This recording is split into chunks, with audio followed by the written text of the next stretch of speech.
Monday से सारे episode app में डालूँगा, ठीक है? यूट्यूब पे भी आएँगे बट उस पे डेली 2 एपिसोड दूँगा सारी सीरीज़ के। इस पे अल्टरनेट एपिसोड आते रहेंगे, जैसे चल रहा है अभी भी। बट वहाँ पर सीक्वेंस ब्रेक नहीं होगा और जहाँ से भी टाइम हो, इसके आगे प्रॉपर सारे एपिसोड मिलते रहेंगे, रेगुलर के। और बाकी सीरीज़ के भी एपिसोड, नई सीरीज़ भी अवेलेबल है हमारे इसमें। 3 नई सीरीज़ हैं जो कि उसमें भी अपलोड होंगी। एक अभी कंटिन्यू कर दिया है, मैरिड टू ड्रैगन प्रिंसेस, आप लोग सुन सकते हो। ये भी संभव है। प्रीतम ने सिर हिलाया। उसके अनुसार आरव के लिए न तो खुद ऐसा करना संभव था और न ही किसी और से करवाना, इसलिए सबसे अधिक संभावना यही थी कि समस्या खुद बॉबी से जुड़ी हो। उसने हाथ हिलाकर कहा कि अब वे लोग जा सकते हैं। उसे जीवन के साथ कुछ और बातें करनी थीं, इसलिए उसने दोनों को मुख्य हॉल से विदा कर दिया। बाहर निकलते ही जीनत ने चिंता से पूछा कि अब क्या किया जाए और कल होने वाली निर्णायक लड़ाई का सामना आरव कैसे करेगा। वह इस बात से चिंतित नहीं थी कि आरव बॉबी से हार जाएगा। असली समस्या ये थी कि अब सेक्ट का ध्यान लगातार उनकी ओर बढ़ता जा रहा था। अगर आरव थोड़ी सी भी गलती करता तो उसका छिपा हुआ कल्टिवेशन लेवल उजागर हो सकता था। आरव ने मुस्कुराकर कहा कि चिंता करने की जरूरत नहीं है, उसके पास पहले से ही योजना है। उसने आसपास के वातावरण को महसूस किया और नाइन्थ पीक की चोटी पर फैली समृद्ध स्पिरिचुअल एनर्जी को ध्यान से देखा। फिर उसने चारों ओर नजर घुमाकर कहा कि उसने सुना है कि जीनत का केव ड्वेलिंग बहुत अच्छा है। वह उसे दिखाना चाहिए ताकि वह देख सके कि एक डायरेक्ट डिसाइपल को कैसी सुविधाएं मिलती हैं। जीनत को समझ नहीं आया कि आरव क्या करने वाला है, लेकिन वह जानती थी कि उसके प्रिय के पास हमेशा कोई ना कोई योजना होती है। इसलिए उसने बिना और कुछ पूछे उसे अपने केव ड्वेलिंग की ओर ले गई। अंदर पहुंचकर आरव चारों ओर देखने लगा और लगातार उसकी प्रशंसा करने लगा। जीनत के केव की तुलना में उसका खुद का छोटा आंगन किसी साधारण कल्टिवेटर के घर जैसा लगता था। यहाँ की स्पिरिचुअल एनर्जी बहुत अधिक थी, जगह भी ज्यादा बड़ी थी, और चारों ओर उच्च स्तर की अरे फॉर्मेशंस और रिस्ट्रिक्शंस लगी हुई थीं।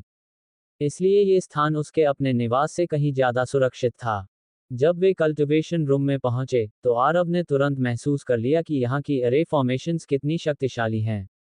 वह स्वयं एक फर्स्ट ईयर इमॉर्टल अरे मास्टर था, इसलिए इन व्यवस्थाओं की ताकत को स्पष्ट रूप से समझ सकता था। उसने संतोष से सिर हिलाते हुए कहा कि यह स्थान सच में सुरक्षित है और यहाँ किसी के लिए जासूसी करना आसान नहीं होगा। जीनत थोड़ी चौंक गई। उसने पूछा कि क्या आरव उससे कुछ कहना चाहता है। आरव ने गंभीर होकर सिर हिलाया। उसे महसूस हो रहा था कि अब कई लोग उस पर नजर रख रहे हैं, खासकर फिफ्थ पीक के लोग। इसलिए उसे किसी सुरक्षित स्थान की जरूरत थी और उसने सोचा कि जीनत का केव ड्वेलिंग सबसे उचित जगह है। यह नाइन्थ पीक का केंद्र था और यहाँ कोई भी आसानी से जासूसी करने की हिम्मत नहीं करता। उसने गंभीर स्वर में कहा कि आज उसने सोनू की आंखों में हत्या की भावना महसूस की थी। आरव वेपर एनर्जी की साधना करता था। केओस से सभी चीजें उत्पन्न होती हैं, इसलिए उसकी संवेदनशीलता सामान्य इमॉर्टल्स से कहीं अधिक थी। भले ही सोनू ने अपने इरादे छिपाने की पूरी कोशिश की हो, फिर भी आरव ने उस झलक को पकड़ लिया था। जीनत ने आश्चर्य से कहा कि यह संभव नहीं लगता। आखिर सोनू केवल आउटर सेक्ट मैनेजर ही है, वह उसे मारने का इरादा क्यों रखेगा। उसके अनुसार आरव अभी एक मामूली व्यक्ति था, जिसने कुछ दिन पहले ही असेंशन किया था और जिसे सेक्ट में कोई गंभीरता से नहीं लेता। फिर उसे अचानक चिंता हुई और उसने पूछा कि कहीं ऐसा तो नहीं कि आरव का छिपा हुआ कल्टिवेशन लेवल उजागर हो गया हो। आरव ने तुरंत सिर हिलाकर कहा कि ऐसा नहीं है।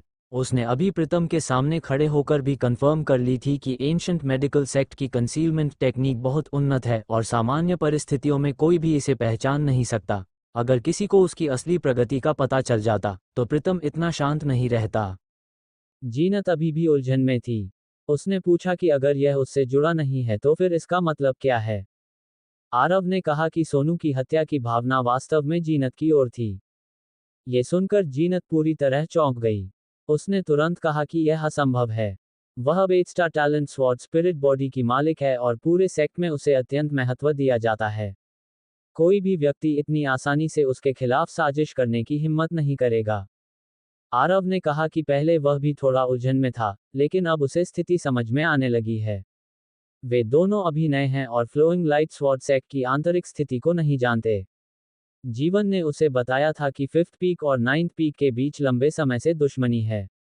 अगर 9th पीक में जीनत जैसी प्रतिभाशाली डिसाइपल तेजी से आगे बढ़ती है, तो यह 5th पीक के लिए अच्छी बात नहीं होगी। इसलिए उनके मन में उसके प्रति हत्या की भावना होना असामान्य नहीं है। जीनत को अभी भी थोड़ा विश्वास नहीं हो रहा था। उसने कहा कि यह तो सेक्ट के अंदर का विवाद है। वे लोग इतने खुले तौर पर कुछ गलत करने की हिम्मत नहीं करेंगे। आरव ने कहा कि वे लोग खुलकर कुछ नहीं करेंगे, लेकिन गुप्त रूप से गंदी चालें जरूर चल सकते हैं। उसने जीनत से पूछा कि अगर वह सच में एक साधारण असेंडेड कल्टिवेटर होता और उसकी इमॉर्टल एसेंस अभी तक परिवर्तित नहीं हुई होती, तो अगर वह बॉबी से हार जाता तो उसके साथ क्या होता। जीनत ने सोचा और कहा कि बॉबी का स्वभाव सनकी है। वह पहले उसे अपमानित करता, फिर उसे यातना देता। शायद वह उसे तुरंत नहीं मारता, लेकिन बिल्कुल भी दया नहीं दिखाता। आरव ने फिर पूछा कि अगर ऐसा होता तो जीनत क्या करती। उसने बिना सोचे कहा कि वह एक ही वार में उसका सिर काट देती। इतना कहते ही वह अचानक रुक गई और उसके चेहरे का भाव बदल गया। अब उसे आरव की बात का असली अर्थ समझ में आने लगा था। उसने कहा कि इसका मतलब सोनू उसी का इंतजार कर रहा था। जीनत बहुत बुद्धिमान महिला थी। आरव के विश्लेषण के बाद उसने तुरंत समस्या का मूल समझ लिया। आरव ने सिर हिलाकर कहा कि यही सच है। सोनू ने ये सब पहले से सोचा हुआ है।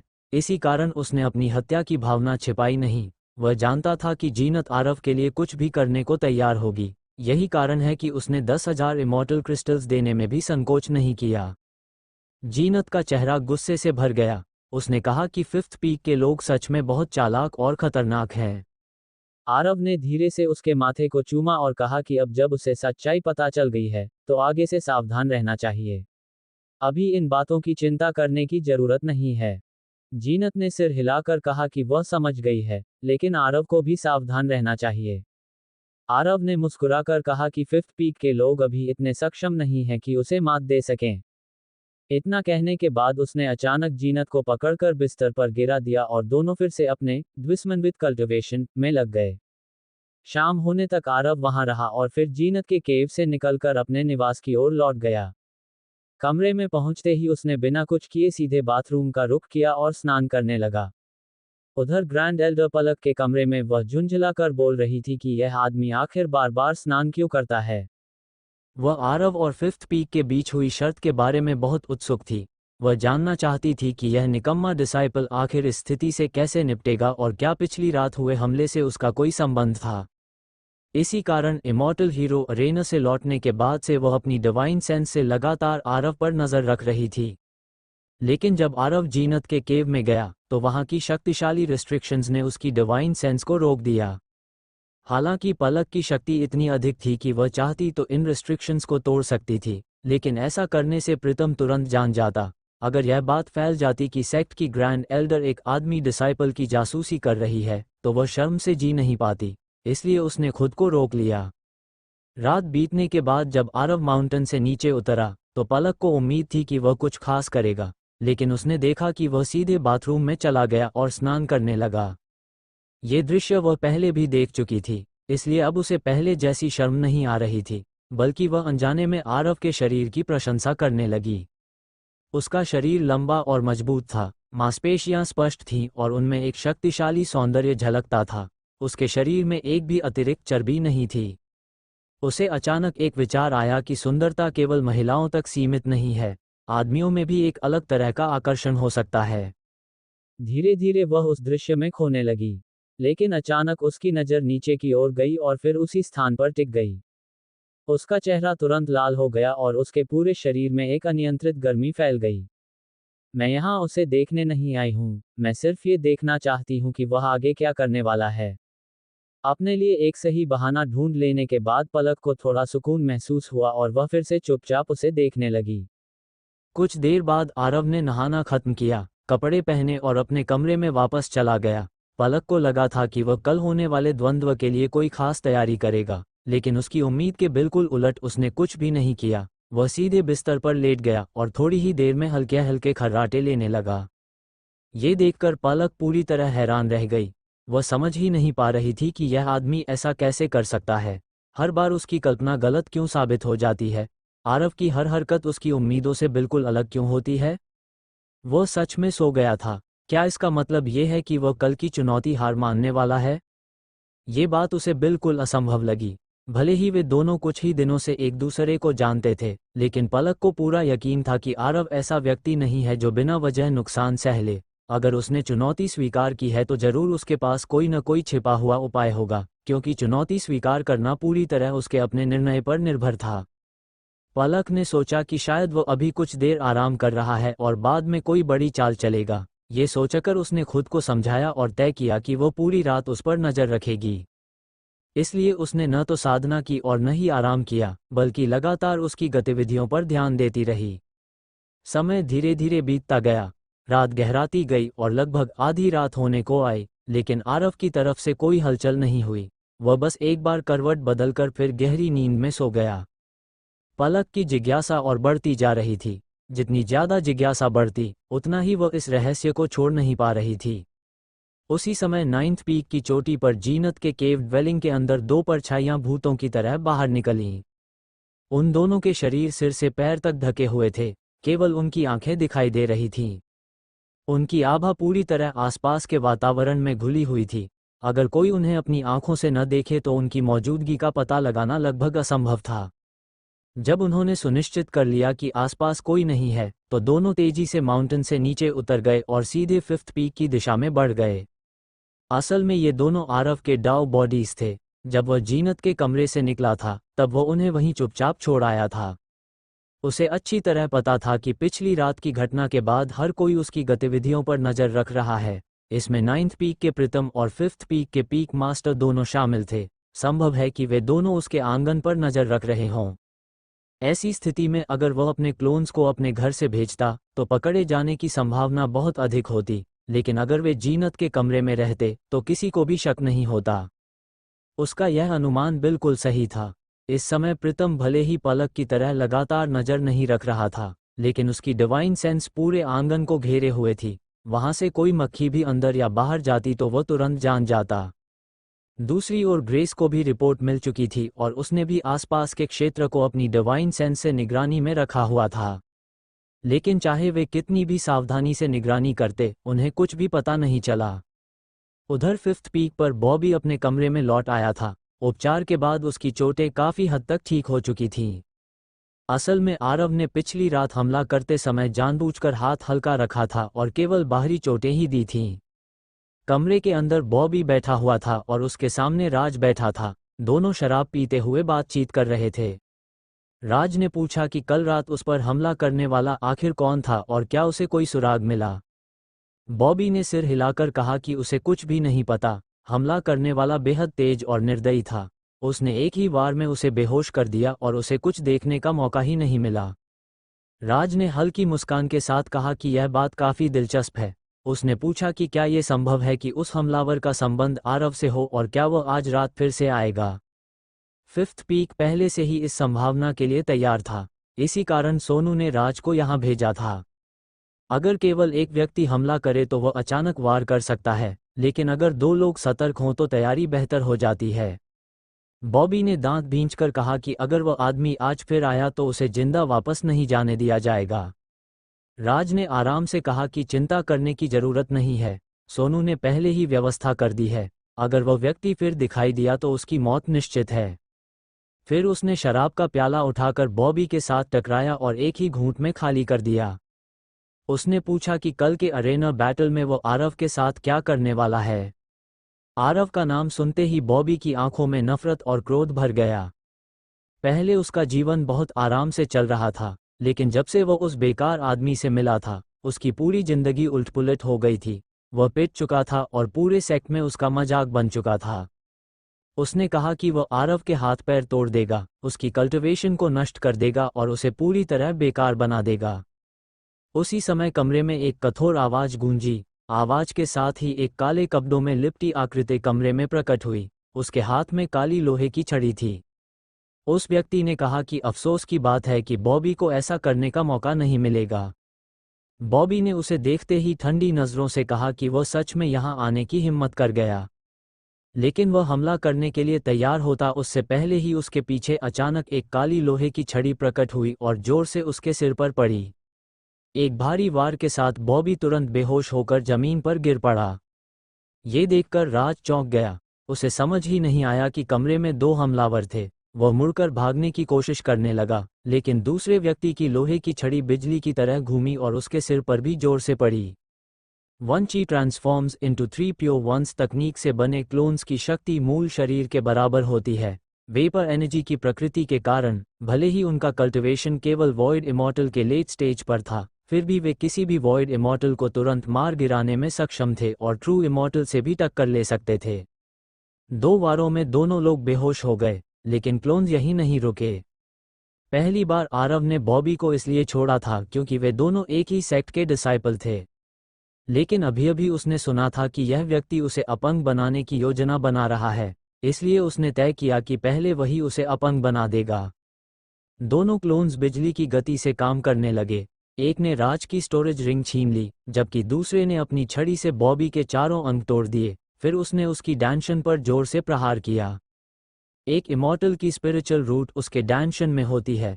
अब जब वह पूरी तरह नष्ट हो चुकी थी, तो बॉबी जीवन भर के लिए कल्टिवेशन करने में असमर्थ हो गया था। फिफ्थ पीक के बिल्कुल नज़दीक हमला करना बहुत खतरनाक था, इसलिए दोनों क्लोन्स ने एक पल भी बर्बाद नहीं किया। सब कुछ खत्म करते ही वे तुरंत गायब हो गए। कुछ दूरी पर एक छोटी इमारत में सोनू आराम से बैठा हुआ था और धीरे धीरे चाय पी रहा था। उसके सामने मोबीन बैठा था, जो फिफ्थ पीक का डेप्यूटी आउटर सेक्ट मैनेजर था। मोबीन ने पूछा कि क्या उसे लगता है कि कल वाला हमलावर आज रात फिर आएगा। सोनू ने चाय का घूंट लेते हुए आत्मविश्वास से कहा कि उसे पूरा यकीन है कि वह व्यक्ति आरव से जुड़ा हुआ है। चूंकि यह कल के द्वंद्व से जुड़ा मामला है, इसलिए वह जरूर फिर आएगा। मोबीन ने सुझाव दिया कि अगर उन्हें इतना भरोसा है तो कुछ शक्तिशाली डिसाइपल्स को बॉबी के पास तैनात कर देना चाहिए।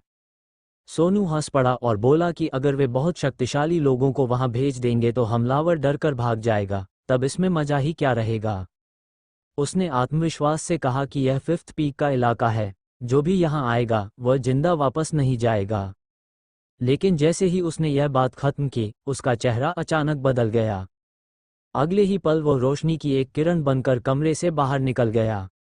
सोनू के अनुसार उसकी कल्टिवेशन इतनी शक्तिशाली थी कि वह सब कुछ नियंत्रित कर सकता था, इसलिए वह बॉबी के निवास के बहुत पास नहीं रुका था। लेकिन जब उसे कुछ गड़बड़ होने का एहसास हुआ और वह तेजी से कमरे में पहुंचा, तो उसने केवल 2 लोगों को जमीन पर बेहोश पड़े देखा। वहां कोई और दिखाई नहीं दिया। वह तुरंत गुस्से से चिल्लाया और अपनी शक्तिशाली डिवाइन सेंस को चारों ओर फैला दिया। उसकी चेतना पारे की तरह आसपास के हर कोने में फैल गई, लेकिन फिर भी उसे किसी का कोई निशान नहीं मिला। इसी समय आसपास घात लगाकर बैठे फिफ्थ पीक के अन्य डिसाइपल्स भी दौड़ते हुए आ गए और पूरे कमरे को चारों तरफ से घेर लिया, फिर भी उन्हें कुछ भी नहीं मिला। सोनू गुस्से में गरज उठा और आदेश दिया कि तुरंत पूरे क्षेत्र की तलाशी ली जाए। उसने कहा कि चाहे जमीन को 3 फीट तक खोदना पड़े, लेकिन उस व्यक्ति को ढूंढकर ही रहना है। उसके आदेश के साथ ही फिफ्थ पीक के सैकड़ों आउटर डिसाइपल्स तुरंत बाहर निकल गए और चारों ओर उस व्यक्ति की खोज शुरू कर दी। इसके बाद उसने अपने पास खड़े डेप्यूटी स्टुअर्ड मोबीन की ओर देखा और कहा कि 9th पीक से संपर्क किया जाए और पता लगाया जाए कि वहां कोई गतिविधि हुई है या नहीं। उसे शक था कि कहीं ये काम 9th पीक के लोगों ने तो नहीं किया।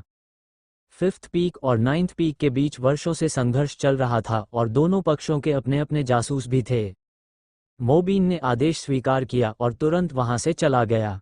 सोनू ने फिर जमीन पर पड़े दोनों लोगों की ओर देखा। राज की हालत थोड़ी बेहतर थी, उसे सिर्फ बेहोश किया गया था और कोई गंभीर चोट नहीं थी। लेकिन जब उसकी नज़र बॉबी पर पड़ी तो उसके चेहरे पर शिकन आ गई। अगर सिर्फ हाथ पैर टूटे होते तो कोई बड़ी बात नहीं थी, लेकिन उसका डैंशन पूरी तरह नष्ट हो चुका था और उसकी इमॉर्टल स्पिरिचुअल रूट भी खत्म हो गई थी। इसका मतलब था कि वह पूरी तरह से बर्बाद हो चुका है और जीवन भर फिर कभी कल्टिवेशन नहीं कर सकेगा। सोनू का चेहरा गुस्से से भर गया। उसने तुरंत अपनी इमॉर्टल एनर्जी का उपयोग करके दोनों को जगा दिया। राज होश में आते ही जमीन से उछलकर खड़ा हो गया और इंस्टिंक्टिवली अपनी इमॉर्टल एनर्जी चलाकर हमला करने को तैयार हो गया, लेकिन सामने सोनू को देखकर वह तुरंत रुक गया। सोनू ने कठोर स्वर में पूछा कि यह सब किसने किया। राज हकलाते हुए पूरी घटना बताने लगा।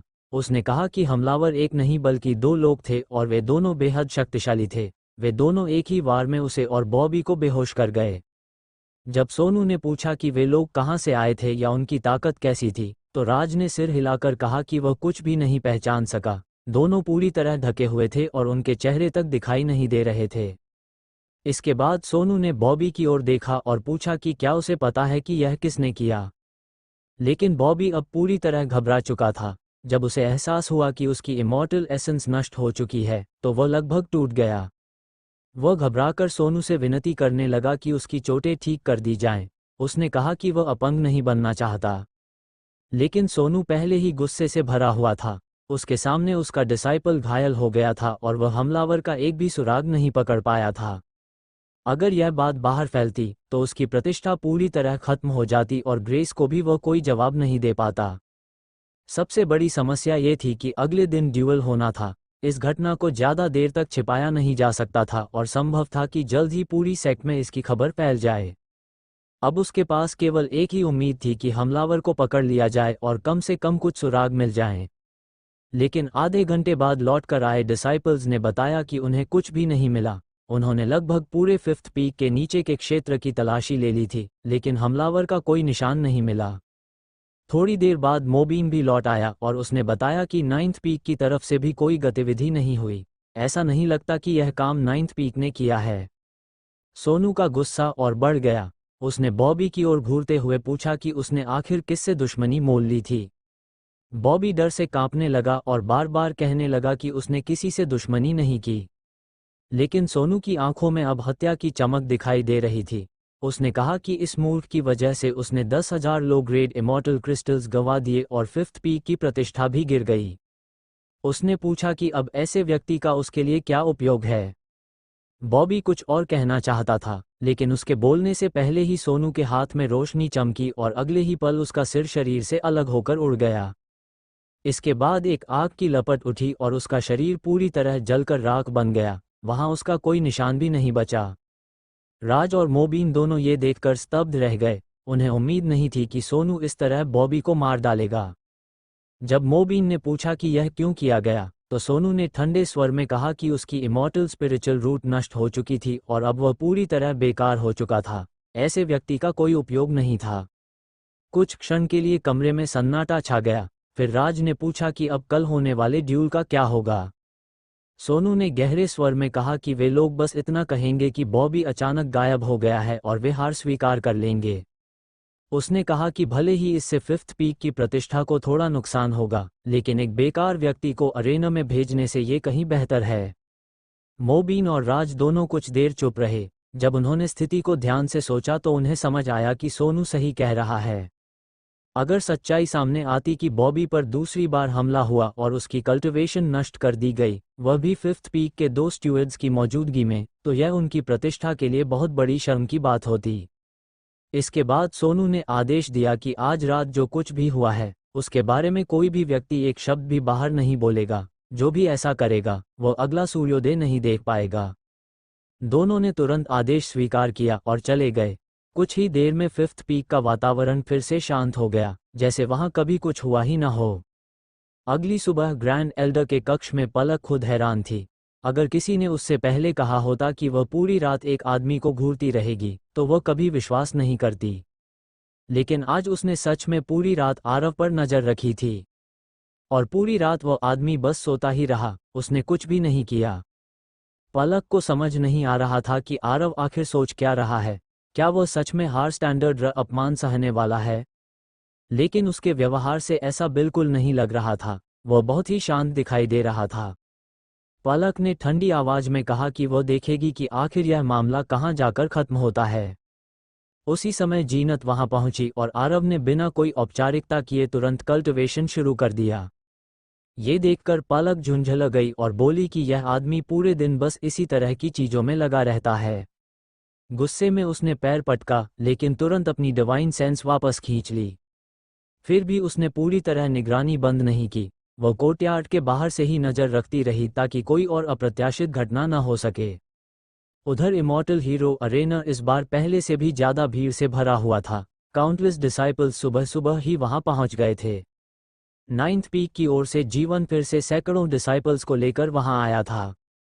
लेकिन अजीब बात यह थी कि काफी देर इंतजार करने के बाद भी न तो बॉबी दिखाई दिया और न ही फिफ्थ पीक का कोई व्यक्ति वहां पहुंचा। जब चेंशी का समय पास आने लगा और सभी लोग हैरान थे, तभी राज जल्दी जल्दी इमॉर्टल हीरो अरेना पहुंचा। उसने अशोक को एक पत्र दिया और तुरंत वहां से चला गया। लोगों को समझ नहीं आया कि यह क्या हो रहा है। मुकाबले के लिए लोग आने के बजाय संदेश भेज रहे थे। अशोक ने पत्र खोला, उसे पढ़ा और उसके चेहरे पर हल्का बदलाव आया। फिर उसने ऊंची आवाज में घोषणा की कि आज का ड्यूअल फिफ्थ पीक के बॉबी की हार के साथ समाप्त होता है।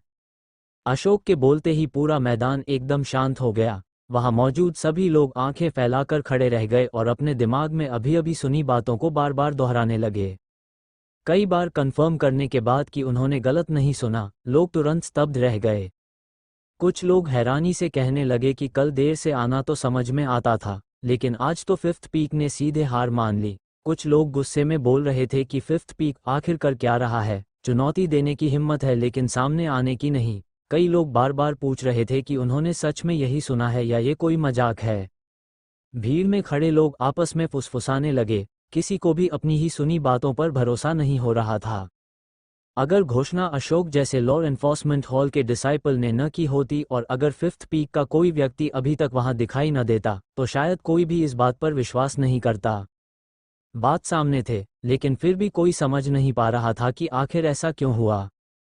फिफ्थ पीक का एक आउटर डिसाइपल, जो मिड स्टेज वॉइड इमॉर्टल था और जिसने 10 साल से अधिक समय तक कल्टिवेशन किया था, वह एक ऐसे व्यक्ति से डरकर कैसे पीछे हट सकता है जिसे सेक्ट में 10,000 साल का बेकार कहा जाता है और जो अभी अभी असेंशन करके आया है। अगर डर की वजह नहीं है, तो फिर सार्वजनिक रूप से हार क्यों मान ली गई? ये तो फिफ्थ पीक की प्रतिष्ठा का सवाल था।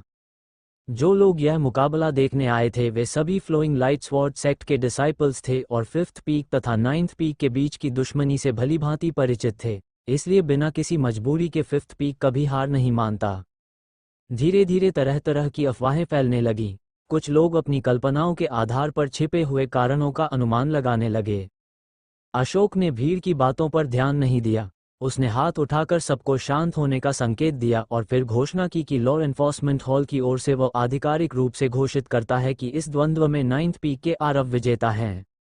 इतना सुनते ही अचानक एक जोरदार हंसी गूंज उठी। तभी सबको पता चला कि आरव पहले ही जीनत के साथ मंच से नीचे उतर चुका था।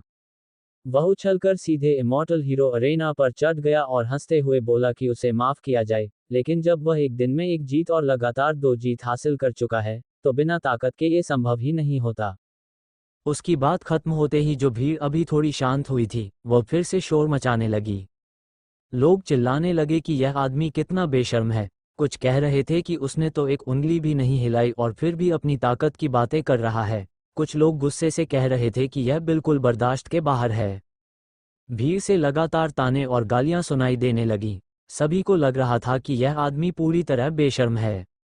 आखिर उसने दोनों मुकाबले किस्मत से जीते थे, फिर भी वह उन्हें अपनी ताकत का परिणाम बता रहा था।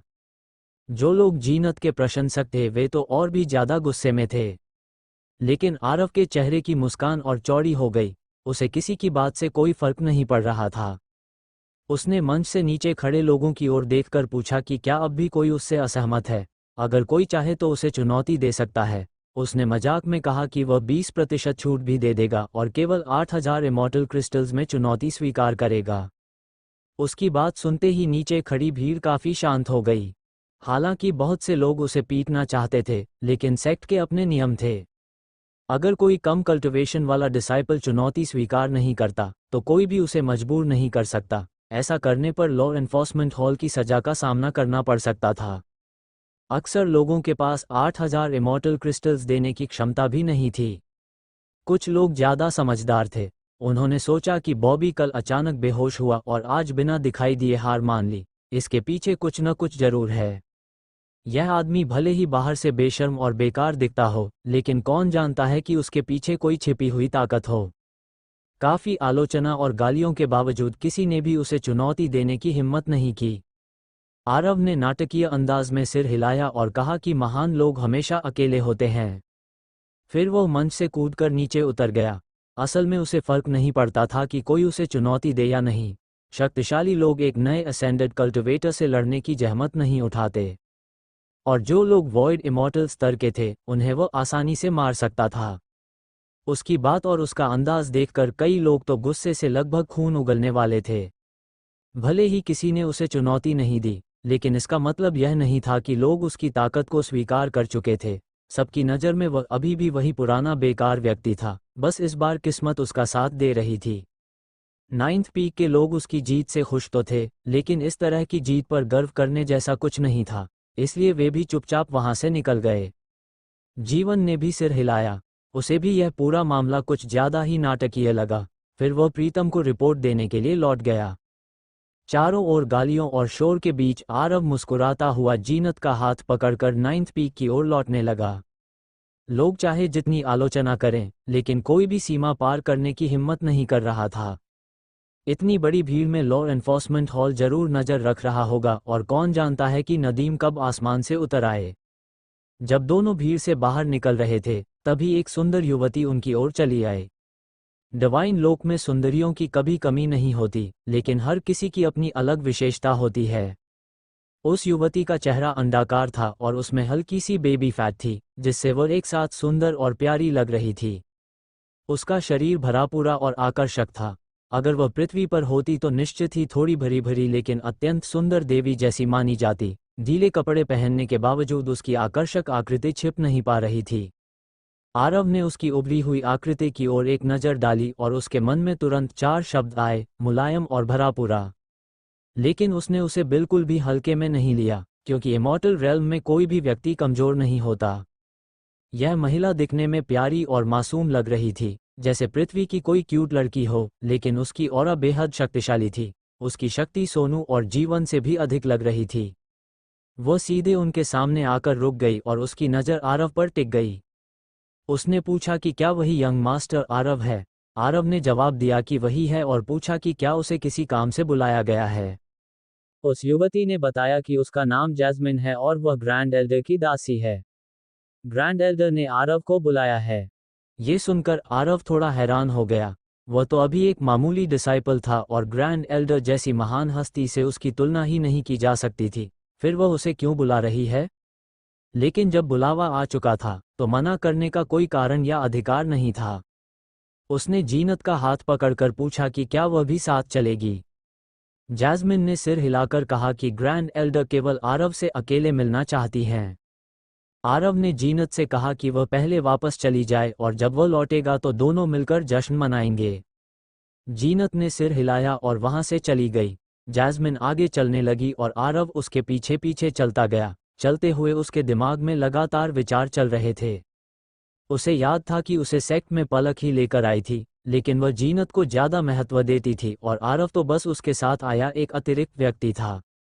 सेक्ट में लौटने के बाद दोनों के बीच कोई संपर्क भी नहीं हुआ था। उनके दर्जे में इतना अंतर था कि सामान्य रूप से पलक को उस पर ध्यान देने की भी जरूरत नहीं थी। तो फिर अचानक उसे बुलाने का क्या कारण हो सकता है? काफी देर सोचने के बाद भी उसे कोई उत्तर नहीं मिला। आखिर उसने अपने पास चल रही जैस्मिन की ओर देखा। अब उसे लगा कि शायद इसी लड़की से कुछ जानकारी निकलवाई जा सकती है। ये सोचकर आरव तुरंत उसके पास पहुंच गया, हल्का सा सूंघा और मुस्कुराते हुए बोला, मिस, आपने कौन सा परफ्यूम लगाया है? इसकी खुशबू इतनी अच्छी क्यों आ रही है? जैस्मिन थोड़ी हैरान हुई और बोली, परफ्यूम क्या होता है? मुझे नहीं पता। वह केवल पलक की एक मेड थी और बचपन से ही इमॉर्टल स्वॉर्ड सेक्ट में रह रही थी, इसलिए परफ्यूम जैसी चीज के बारे में उसे कोई जानकारी नहीं थी। आरव ने समझाते हुए कहा कि यह एक खास तरह की खुशबू होती है जिसे शरीर पर लगाने से इंसान बहुत सुगंधित महकता है। जैस्मिन ने सिर हिलाते हुए कहा कि उसके पास ऐसी कोई चीज नहीं है। महिलाओं को सुंदरता पसंद होती है, चाहे वे साधारण हों या इमॉर्टल्स, लेकिन जैस्मिन के पास आमतौर पर केवल एक ब्रॉन्ज मिरर और एक कोम ही होते थे। परफ्यूम जैसी चीज तो उसने कभी देखी ही नहीं थी। ये सुनकर आरव ने तुरंत कहा कि इसका मतलब है कि वह स्वाभाविक रूप से सुगंधित है। उसने प्रशंसा करते हुए कहा कि ऐसा नेचुरल सुगंध केवल लाखों में एक महिला में होता है और जैस्मिन सच में स्वर्ग की कृपा से धन्य है। ये संवाद उसने स्टीफन की एक फिल्म से उधार लिया था। सच कहें तो ये बोलते समय खुद उसे भी थोड़ी झिझक महसूस हुई। जैस्मिन ने तुरंत कहा कि वो मजाक क्यों कर रहा है और थोड़ा गंभीर क्यों नहीं हो सकता। ग्रैंड एल्डर की पर्सनल मेड होने के कारण जैस्मिन को हमेशा दूसरे डिसाइपल्स से बहुत सम्मान मिलता था, इसलिए आरव जैसा व्यवहार उसके साथ पहले किसी ने नहीं किया था। वो आमतौर पर आदमियों के संपर्क में भी बहुत कम रहती थी, इसलिए आरव की बात सुनते ही उसके गाल लाल हो गए और वो जल्दी जल्दी आगे चलने लगी। आरव थोड़ा हैरान रह गया। उसने तो बस थोड़ा सा मेलजोल बढ़ाने के लिए ऐसा कहा था, लेकिन इसका असर इतना ज़्यादा हो जाएगा यह उसने नहीं सोचा था। वो जल्दी से उसके पास पहुंचा और उसे पुकारा। जैस्मिन ने पीछे मुड़े बिना कहा कि उसे मिस मत कहो, यह अजीब लगता है, उसे बस जैस्मिन कहकर बुलाओ। आरव ने तुरंत पूछा कि क्या उसे पता है कि ग्रैंड एल्डर उसे क्यों बुला रही हैं। जैस्मिन ने सिर हिलाते हुए कहा कि उसे नहीं पता, ग्रैंड एल्डर के विचारों को वह कैसे जान सकती है। आरव ध्यान से उसके चेहरे के भाव देख रहा था और समझ गया कि वह झूठ नहीं बोल रही, उसे सच में कारण नहीं पता था। ये बात थोड़ी परेशानी वाली थी। आखिर पलक उसे क्यों बुला रही है? उसने काफी देर सोचा लेकिन कोई उत्तर नहीं मिला। अंत में उसने सोचना छोड़ दिया और तय किया कि जो होगा देखा जाएगा। जैस्मिन आगे चल रही थी। उसके चेहरे की लाली धीरे धीरे कम हो रही थी, लेकिन वो अभी भी थोड़ी शर्मीली थी और पीछे मुड़कर बात नहीं कर रही थी। दोनों तेजी से चलते हुए रेड पीक के नीचे पहुंचे और फिर ऊपर की ओर चढ़ने लगे। चोटी के पास पहुंचते ही एक लंबी पत्थर की सीढ़ियों की सीरीज दिखाई दी। हालांकि सेक्ट के इमॉर्टल्स सामान्यतः उड़ सकते थे, लेकिन सेक्ट लीडर और ग्रैंड एल्डर इसी पर्वत पर रहते थे। सम्मान दिखाने के लिए यहां पहुंचने पर सभी को पैदल सीढ़ियां चढ़नी पड़ती थीं। जैस्मिन भी एक एक कदम चलकर ऊपर जाने लगी। इससे स्थिति थोड़ी अलग हो गई। आरव उसके पीछे चल रहा था और जैस्मिन का गोल और आकर्षक शरीर ठीक उसके सामने दिखाई दे रहा था। वह इतनी नज़दीक थी कि उसका हर कदम स्पष्ट दिखाई दे रहा था। चलते समय उसके शरीर की हल्की हल्की हरकतें अनजाने में ही आकर्षक लग रही थीं। जैस्मिन अपने विचारों में खोई हुई बस आगे बढ़ती जा रही थी और उसे अपनी इस स्थिति का बिल्कुल एहसास नहीं था। आरव ने मन ही मन सोचा कि जब अवसर खुद सामने आ गया है तो थोड़ा देख लेने में क्या हर्ज है। वह चलते चलते उसके शरीर को देखता रहा और मजाक मजाक में मन ही मन उसके शरीर का मेडिकल निरीक्षण करने लगा, जैसे किसी डॉक्टर की तरह अनुमान लगा रहा हो। लेकिन अच्छे पल हमेशा ज्यादा देर नहीं टिकते। अचानक जैस्मिन रुक गई। आरव उसका इतना ध्यान से पीछा कर रहा था कि वह ध्यान नहीं दे पाया और सीधे उससे टकरा गया। रेड पीक की सीढ़ियां काफी खड़ी थीं और आरव का सिर लगभग जैस्मिन की कमर के बराबर था। सीधे टकराना बहुत अजीब स्थिति बन सकता था, इसलिए संतुलन बनाए रखने के लिए उसने तुरंत दोनों हाथ आगे बढ़ाए। इससे वह गिरने से तो बच गया, लेकिन अब एक नई समस्या खड़ी हो गई। उसके दोनों हाथ जैस्मिन के शरीर के दोनों ओर टेक गए और कुछ क्षण के लिए समय जैसे रुक गया। जैस्मिन बिल्कुल स्थिर खड़ी रह गई, जैसे उस पर कोई जादू हो गया हो। हालांकि वह दिखने में प्यारी थी, लेकिन वह सैकड़ों साल से जी रही थी और किसी ने भी उसे इस तरह छुआ नहीं था, खासकर किसी आदमी ने तो बिल्कुल नहीं। वह चीखने ही वाली थी, लेकिन अचानक संभल गई और तुरंत अपना मुंह हाथ से ढक लिया। स्थिति बेहद अजीब थी। अगर किसी ने यह दृश्य देख लिया तो रेड पीक में उसका सामना करना मुश्किल हो जाता। वो तुरंत आरव के हाथों से दूर हट गई और मुड़कर उसकी ओर देखने लगी। उसका चेहरा इतना लाल हो चुका था कि जैसे अभी खून टपक पड़ेगा। वह शर्म और गुस्से के बीच उलझ गई और कुछ पल तक समझ ही नहीं पाई कि क्या कहे। आरव भी बेहद असहज हो गया और तुरंत माफी मांगने लगा। तभी उसे पता चला कि सीढ़ियां खत्म हो चुकी थीं और वे एक खुले मंच पर पहुंच चुके थे। लगभग 100 मीटर दूर कई पवेलियंस और टावर्स दिखाई दे रहे थे, इसलिए जैस्मिन रुक गई थी। जैस्मिन ने घबराकर चारों ओर देखा और जब उसे यकीन हो गया कि आसपास कोई नहीं है, तब जाकर उसने राहत की सांस ली। उसका गुस्सा थोड़ा कम हो गया और उसने आरव से पूछा कि उसने ऐसा क्यों किया। अगर कोई और महिला इमॉर्टल होती तो शायद तुरंत हमला कर देती, लेकिन जैस्मिन का स्वभाव कोमल और सरल था। आरव समझ गया कि उसने गलती की है। उसका दिमाग तेजी से बहाने ढूंढने लगा। अगर यह बात ग्रैंड एल्डर तक पहुंच गई तो परिणाम बहुत खराब हो सकते थे। उसने तुरंत कहा कि वह असल में उसके पैर की चोट देख रहा था और उसी कारण ध्यान भटक गया, इसलिए गलती से ये सब हो गया। ये कहते हुए उसने जानबूझकर अपना ध्यान उसके पैरों की ओर कर लिया ताकि बात अधिक विश्वसनीय लगे। फिर उसने डॉक्टर होने का हवाला देते हुए कहा कि जब वह मॉर्टल वर्ल्ड में था तो लोग उसे इमॉर्टल डॉक्टर कहते थे।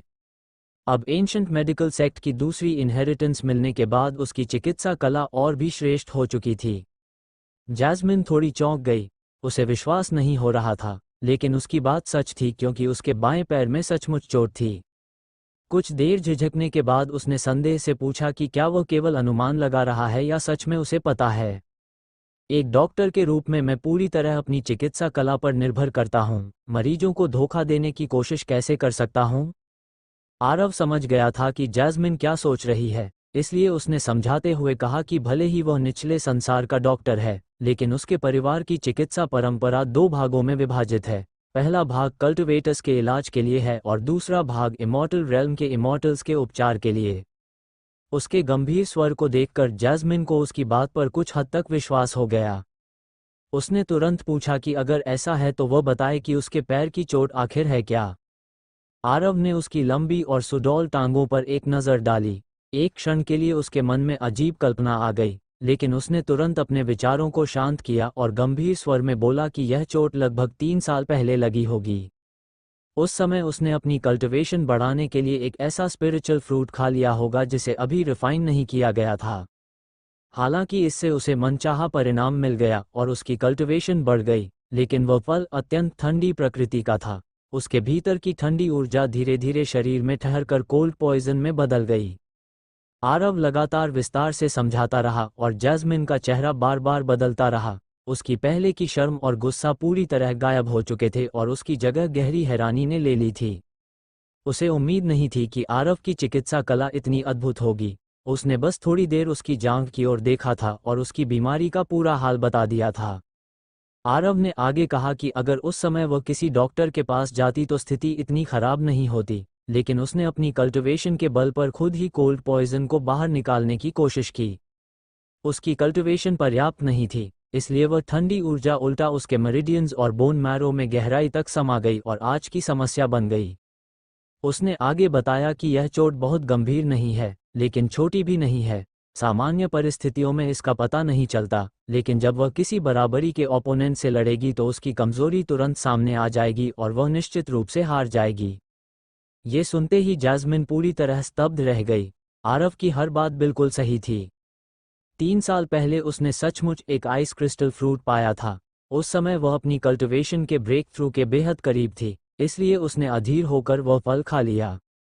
फल के कारण वह सच में ब्रेक थ्रू कर गई, लेकिन उसके शरीर में कोल्ड पॉइजन भी रह गया। उसने सोचा था कि अपनी नई शक्ति से वह उस विष को निकाल देगी, इसलिए उसने अपनी ऊर्जा से उसे बाहर निकालने की कोशिश की। लेकिन आधे रास्ते में ही वो पॉइजन उसकी हड्डियों तक पहुंच गया और वहीं जम गया, जिससे उसकी बाईं टांग के मेरिडियंस को नुकसान पहुंच गया। सामान्य तौर पर यह चोट दिखाई नहीं देती थी और किसी को पता भी नहीं था कि उसके पैर में समस्या है, लेकिन अगर वह किसी बराबरी के ओपोनेंट से लड़ती तो ये कमजोरी तुरंत सामने आ जाती। अब जैस्मिन को आरव की चिकित्सा कला पर पूरा भरोसा हो गया। उसने हल्के से अपने होंठ काटे और माफी मांगते हुए कहा कि उसने अभी उसे गलत समझ लिया था। उसे लगा था कि वह हल्का फुल्का और शरारती व्यक्ति है। आरव ने तुरंत कहा कि इसमें कोई बात नहीं है।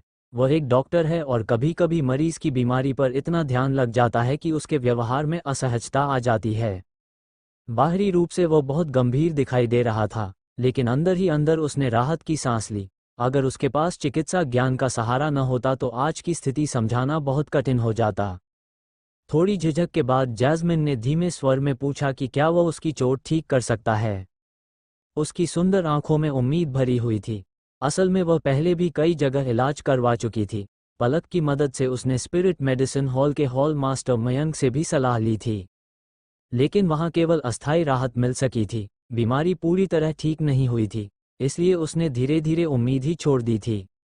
लेकिन आरव ने उसकी बीमारी इतनी सटीकता से बताई कि उसके भीतर फिर से आशा जाग उठी। हालांकि उसके मन में थोड़ी घबराहट भी थी। अगर इतने बड़े डॉक्टर भी उसका इलाज नहीं कर पाए तो क्या ये युवा सच में उसे ठीक कर सकता है? आरव मुस्कुराया और बोला कि निश्चित रूप से वह उसे ठीक कर सकता है। उसके परिवार की विशेष मसाज टेक्निक से केवल 15 मिनट में शरीर का पूरा कोल्ड पॉइजन बाहर निकाला जा सकता है। ये सुनते ही जैस्मिन के चेहरे पर पहले खुशी आई, लेकिन तुरंत उसके भाव कॉम्प्लेक्स हो गए। जांघ शरीर का बहुत संवेदनशील हिस्सा नहीं माना जाता, लेकिन फिर भी उसे कभी किसी आदमी ने छुआ नहीं था, इसलिए मसाज करवाने का विचार उसे थोड़ा असहज लगा। वह हल्के संकोच से बोली कि क्या कोई दूसरा तरीका नहीं है। आरव ने कहा कि इलाज के 3 तरीके हैं, पहला एक्यूपंक्चर, दूसरा मेडिसिन और तीसरा मसाज। ये सुनकर जैस्मिन थोड़ी खुश हो गई। उसने तुरंत पूछा कि क्या वह एक्यूपंक्चर कर सकता है, लेकिन आरव ने सिर हिलाकर कहा कि यह संभव नहीं है। वो अभी केवल एक असेंडेड कल्टिवेटर है और उसकी ट्रू एसेंस अभी तक इमॉर्टल एसेंस में परिवर्तित नहीं हुई है। जब तक इमॉर्टल एनर्जी न हो तब तक सिल्वर नीडल्स से इमॉर्टल्स का इलाज नहीं किया जा सकता। ये सच भी था।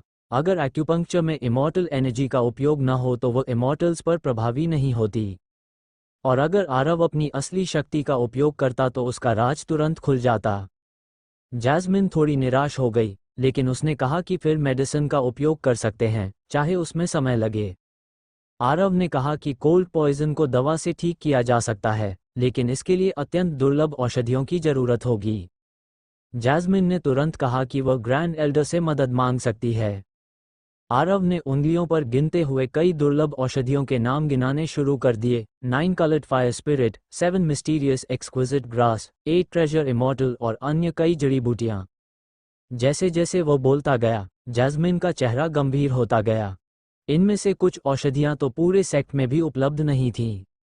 विशेष रूप से 9 कलर्ड फायर स्पिरिट जिनसेंग तो एक टॉप ग्रेड इमॉर्टल अर्ब थी जिसे इमॉर्टल क्रिस्टल से भी नहीं खरीदा जा सकता था। अगर ऐसी औषधि वर्ल्ड में प्रकट हो जाए तो ब्लोसम हेवन के चारों बड़े सेक्ट उसके लिए लड़ पड़ें। इस स्थिति में जैस्मिन समझ गई कि यह तरीका उसके लिए असंभव है। आरव ने सहज भाव से कहा कि जब ये सारी औषधियां मिल जाएंगी तो वह तुरंत उसके लिए एंटीडोट बना देगा। जैस्मिन ने निराश होकर सिर हिलाया और कहा कि वह इलाज नहीं करवाएगी।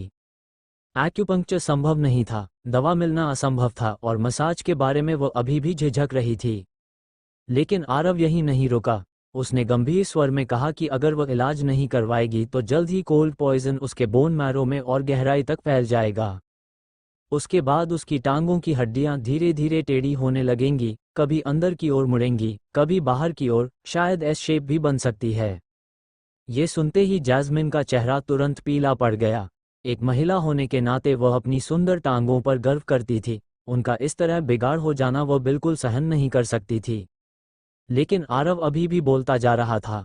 उसने कहा कि यह तो सिर्फ शुरुआत होगी, धीरे धीरे उसकी टांगें मोटी होती जाएंगी और त्वचा का रंग भी काला पड़ने लगेगा। और सबसे डरावनी बात यह है कि यह परिवर्तन स्थायी होगा। भले ही बाद में कोल्ड पॉइजन निकल भी जाए, उसकी टांगें कभी पहले जैसी नहीं हो पाएंगी। कैसे? जैस्मिन अब सचमुच डर गई थी। आरव की चिकित्सा कला इतनी अद्भुत थी कि वह अनायास ही उसकी बातों पर विश्वास करने लगी थी। जब उसने कल्पना की कि भविष्य में उसकी टांगें मोटी, काली और टेढ़ी हो जाएंगी, तो वह लगभग निराशा में डूब गई। उसकी आवाज़ हल्की कांप रही थी। उसने जल्दी से कहा, यंग मास्टर आरव, कृपया मेरा इलाज कर दीजिए। ग्रैंड एल्डर से मिलने के बाद क्या आप मेरा उपचार कर सकते हैं? आरव ने थोड़ा भौहें सिकोड़ लीं और कहा, पहले ग्रैंड एल्डर से मिलना होगा। मुझे नहीं पता उन्होंने मुझे क्यों बुलाया है। अगर उन्होंने मुझे सेक्ट से निकाल दिया या किसी काम के लिए बाहर भेज दिया तो फिर मैं तुम्हारा इलाज कैसे कर पाऊंगा? ये सुनकर जैस्मिन और भी घबरा गई। उसकी आवाज़ कांपने लगी और आंखों में आंसू आने लगे। उसने घबराकर पूछा कि अब क्या किया जाए।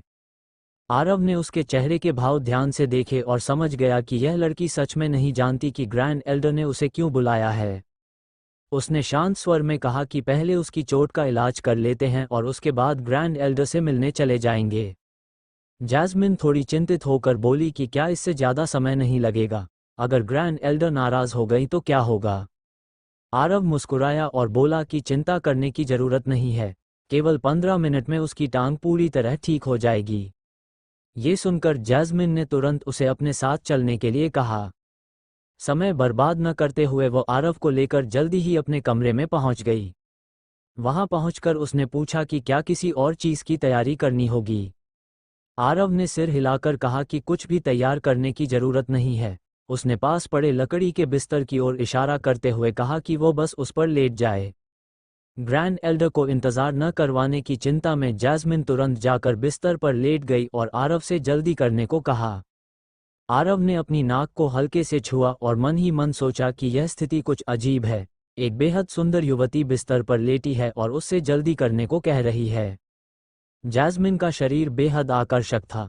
वह सीधी लेटी हुई थी, फिर भी उसके शरीर की सुडौल आकृति स्पष्ट दिखाई दे रही थी। आरव ने अपने मन को शांत किया और उसके बिस्तर के पास जाकर उसकी बाईं टांग पर हाथ रखा।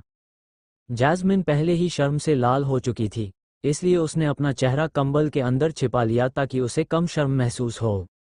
लेकिन जैसे ही आरव का हाथ उसकी टांग पर पड़ा, उसका शरीर अनायास ही कांप उठा और वह थोड़ा सख्त हो गई। आरव ने शांत स्वर में कहा कि उसे घबराने की जरूरत नहीं है।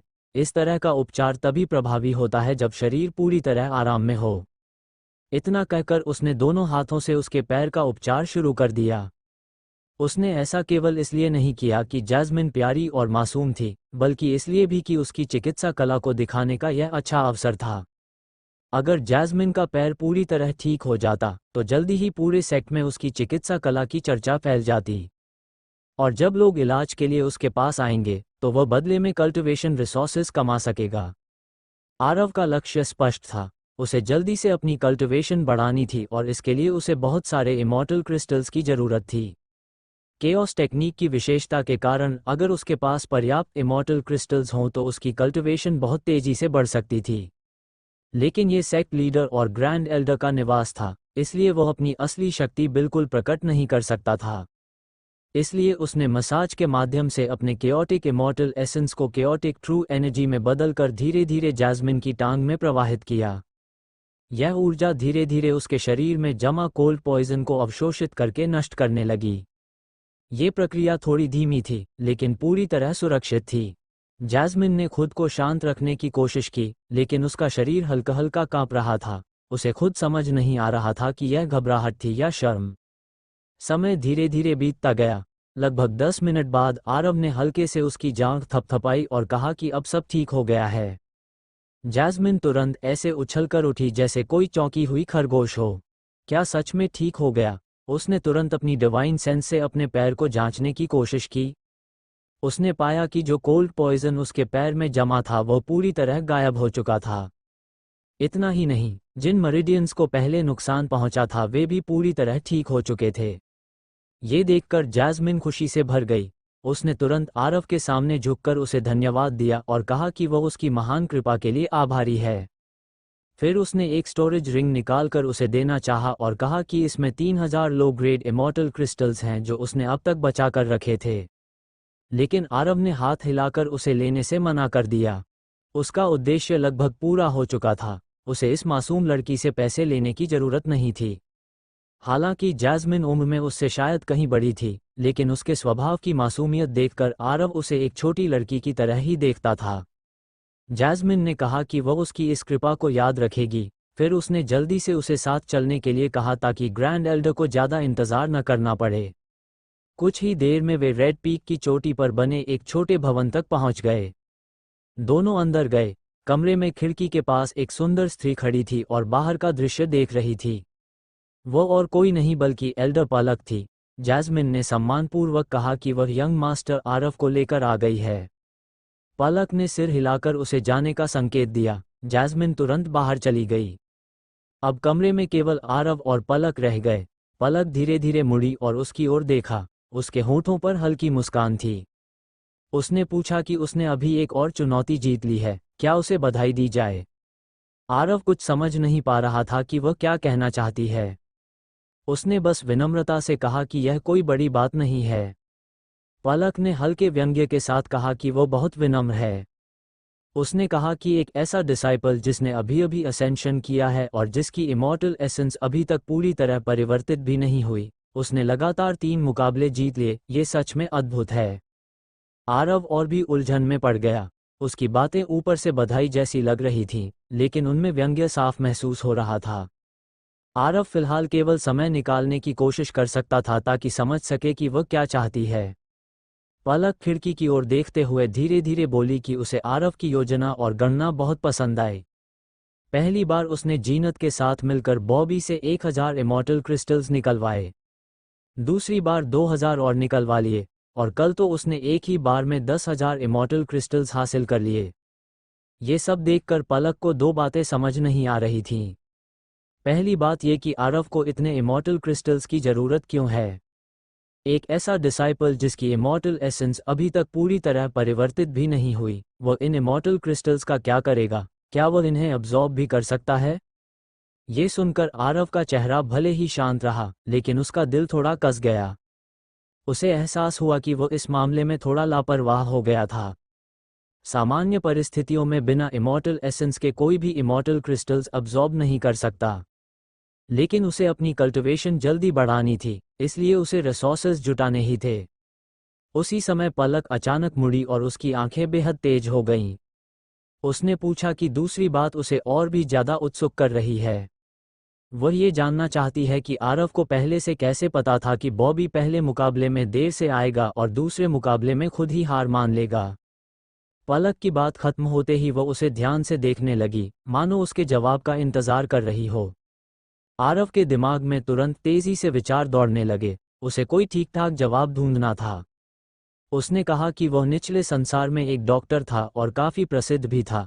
उसके परिवार की चिकित्सा परंपरा दो भागों में बंटी हुई है, एक भाग कल्टिवेशन वर्ल्ड के लिए और दूसरा इमॉर्टल वर्ल्ड के लिए। उसने आगे बताया कि भले ही उसकी योग्यता कम हो और वह अभी ट्रू एसेंस को इमॉर्टल एसेंस में बदल नहीं पाया हो, लेकिन उसके पास एक खास पिल फॉर्मूला है। अगर सही औषधियां मिल जाएं तो वह बहुत जल्दी ट्रू एसेंस को इमॉर्टल एसेंस में बदल सकता है, लेकिन वे औषधियां बेहद दुर्लभ और महंगी हैं, इसलिए वह लगातार इमॉर्टल क्रिस्टल्स इकट्ठा कर रहा है। हालांकि उसे अभी तक ये भी नहीं पता कि वे औषधियां कहाँ मिलेंगी या उनकी कीमत क्या होगी, लेकिन उसके अनुसार पैसे ज़्यादा होना हमेशा बेहतर होता है। पलक ने उसकी बात सुनकर कहा कि उसका कारण किसी तरह स्वीकार किया जा सकता है। लेकिन उसने तुरंत दूसरा सवाल किया। उसने पूछा कि जब आरव अभी अभी असेंशन करके आया है और उसके पास इमॉर्टल एसेंस भी नहीं है, तो उसे इतनी हिम्मत कहाँ से मिली कि वह मिड स्टेज वॉइड इमॉर्टल को चुनौती दे दे। आरव ने वही पुराना बहाना दोहराया कि उस समय उसने ज़्यादा नहीं सोचा था, बस 9th पीक की प्रतिष्ठा बचाना चाहता था। लेकिन पलक इतनी आसानी से धोखा खाने वाली नहीं थी। उसने ठंडी मुस्कान के साथ कहा कि वह अच्छी तरह जानती है कि अगर आरव हार जाता तो क्या होता। बॉबी उसका कल्टिवेशन नष्ट कर देता, उसे अपमानित करता और अंत में उसके सारे इमॉर्टल क्रिस्टल्स भी छीन लेता। उसने साफ कहा कि आरव ने सब कुछ पहले से सोच समझ कर किया है। पहले मुकाबले में उसने सही अनुमान लगाया कि बॉबी देर से आएगा। दूसरे मुकाबले में उसने सही अनुमान लगाया कि बॉबी आ ही नहीं पाएगा। इतना कहते ही पलक की ऑरा अचानक फूट पड़ी, भयंकर दबाव से आसपास की जगह कांपने लगी। उसने तीखी नज़र से आरव को देखते हुए पूछा कि क्या बॉबी पर हुए दोनों हमलों के पीछे वही था। आरव का चेहरा तुरंत बदल गया। उसकी टांगें दबाव से कांपने लगीं, मानो कोई माउंटेन उस पर रख दिया गया हो। लेकिन उसने फिर भी इनकार कर दिया और कहा कि उसने ऐसा कुछ नहीं किया। पलक ने ठंडे स्वर में कहा कि उसे तो लगता है वो बहुत साहसी है। उसने याद दिलाया कि उसने अभी अभी उसकी निजी मेड जैस्मिन के साथ भी छेड़खानी की थी। ये सुनते ही आरव अंदर से चौंक गया। उसे समझ आ गया कि उसकी हरकतों को पलक ने देख लिया था। उसने तुरंत सफाई दी कि वह छेड़खानी नहीं कर रहा था, बल्कि जैस्मिन की चोट का इलाज कर रहा था। वो एक डॉक्टर है और लोगों का इलाज करना उसका कर्तव्य है। ये सुनकर पलक के चेहरे पर अचानक मुस्कान आ गई और उसका दबाव भी कम हो गया। उसने कहा कि अगर ऐसा है तो आरव की चिकित्सा कला सच में अच्छी होगी। फिर उसने कहा कि अगर वो सच में इतना अच्छा डॉक्टर है तो उसका इलाज भी करके दिखाए। अगर वो उसका रोग ठीक कर देता है तो उसकी बात सच मान ली जाएगी। लेकिन अगर वह ठीक नहीं कर पाया तो इसका मतलब होगा कि उसने जैस्मिन के साथ छेड़खानी की थी। उसने ठंडे स्वर में बताया कि सेक्ट में ऐसे लोगों को बहुत कड़ी सज़ा मिलती है। फ्लोइंग लाइट स्वॉर्ड सेक्ट के अधीन कई राज्य हैं, और वह चाहें तो उसे उनमें से किसी एक राज्य का ग्रैंड बबलू बना सकती हैं। बात सुनने में साधारण लग रही थी, लेकिन आरव तुरंत समझ गया कि इसका मतलब क्या है। उसे आदमी होने की क्षमता से वंचित कर दिया जाएगा। ये सोचकर उसकी रीढ़ में ठंडक दौड़ गई। फिर भी उसने कहा कि वो कोशिश करेगा। उसे अपनी चिकित्सा कला पर पूरा भरोसा था, क्योंकि एंशंट मेडिकल सेक्ट की विरासत असाधारण थी। सबसे पहले उसने डिवाइन सेंस से पलक को जांचने की कोशिश की, लेकिन उसकी शक्तिशाली ऑरा ने उसे तुरंत रोक दिया। उसने कहा कि ऐसा नहीं हो सकता और कम से कम उसे पल्स देखने की इजाज़त मिलनी चाहिए। पलक ने पहले मना किया और कहा कि आदमी और स्त्री को इस तरह स्पर्श नहीं करना चाहिए। आरव ने असहाय होकर कहा कि अगर न देखने दिया जाएगा और न छूने दिया जाएगा तो वह बीमारी का पता कैसे लगाएगा। अंततः पलक ने थोड़ी देर सोचकर अपना हाथ आगे बढ़ा दिया, लेकिन जैसे ही आरव का हाथ उसकी कलाई पर पड़ा, पलक के दिमाग में अचानक वह दृश्य आ गया जब वह उसे नहाते हुए देख रही थी। उसका मन विचलित हो गया और उसकी औरत अचानक फूट पड़ी। आरव लगभग 10 मीटर दूर जा गिरा और दीवार से टकरा गया। वो मुश्किल से खुद को संभाल पाया। हालांकि उसके मन में गुस्सा था, लेकिन सामने वाली की शक्ति देखकर उसने खुद को शांत रखा। पलक को भी अपनी गलती का एहसास हुआ, लेकिन उसने फिर भी उसे चेतावनी दी कि वो कोई गलत हरकत न करे। आरव ने सिर हिलाया और दोबारा सावधानी से उसका पल्स जांचना शुरू किया। इस बार पलक ने खुद को शांत रखा और कोई दुर्घटना नहीं हुई। आरव ने उसकी कलाई पकड़ी और ध्यान से पल्स जांचना शुरू किया। उसकी त्वचा बेहद स्मूथ और ठंडी थी, जैसे किसी एंशिएंट जेड पत्थर को छू लिया हो। दूसरी ओर पलक अपने मन को शांत रखने की कोशिश कर रही थी, लेकिन उसके दिमाग में बार बार आरव और जीनत का दृश्य आ रहा था। कुछ ही देर बाद आरव ने हाथ हटा लिया। पलक ने तुरंत पूछा, तो क्या तुम समझ पाए कि मुझे क्या बीमारी है? मंडे से सारे एपिसोड ऐप में डालूंगा, ठीक है। यूट्यूब पे भी आएंगे बट उस पर डेली 2 एपिसोड दूंगा सारी सीरीज़ के। इस पे अल्टरनेट एपिसोड आते रहेंगे जैसे चल रहा है अभी भी, बट वहाँ पर सीक्वेंस ब्रेक नहीं होगा और जहाँ से भी इस टाइम हो इसके आगे प्रॉपर सारे एपिसोड मिलते रहेंगे रेगुलर के। और बाकी सीरीज़ के भी एपिसोड, नई सीरीज़ भी अवेलेबल है हमारे इसमें। 3 नई सीरीज़ हैं जो कि इसमें भी अपलोड होंगी। एक अभी कंटिन्यू कर दिया है, मैरिड टू ड्रैगन प्रिंसेस, आप लोग सुन सकते हो।